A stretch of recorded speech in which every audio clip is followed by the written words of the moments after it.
dag 30, så nåede vi i mål, hvis jeg i hvert fald ikke brækker benet i løbet af løbeturen i dag. Men den bliver også en lidt stille og rolig.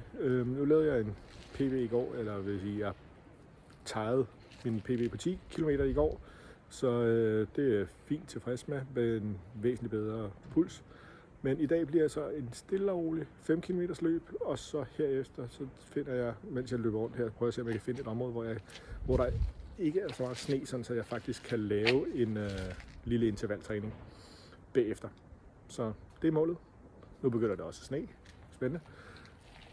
Lad os se. Jeps. 3,5 km inden, og jeg tror, jeg har fundet et sted, hvor jeg kan løbe små 900 meter sprint. Pulsen har lidt svært ved at holde nede.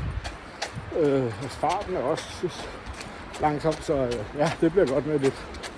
Så jeg løber lige de der 5 km her stille og roligt for at få kroppen i gang, og så en pause, og så ud og lave et par sprinter. Så er de 5 km klaret. Så er det bare lige en lille pause og et telefonopkald, inden intervallerne starter. Jeps, 3 timer senere, det var en længere telefonkøje og kaos. Nu har jeg prøvet at indkode en lille interval på mit ur her, og så må jeg se, om jeg kan finde ud af det. 1300 meters opvarmning og 450 meters interval i hastighed, og så 450 meters afslappende jog, og så, så prøver vi at se med lidt afslapning via mag. Nu vil vi se, hvor langt det bliver, eller hvordan det bliver.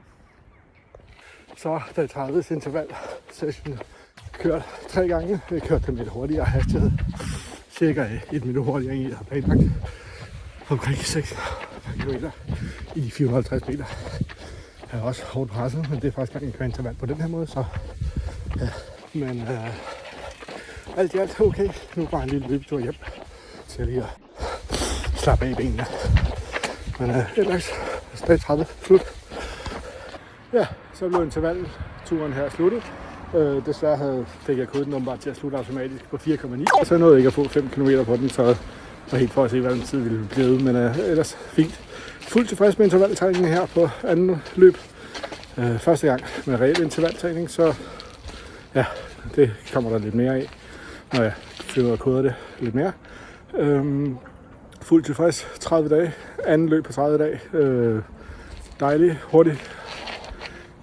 Puls lidt høj, men dejlig tur.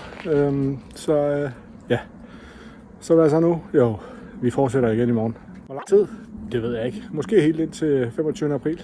Der er 108 dage nu, så skal vi se, om vi kan det.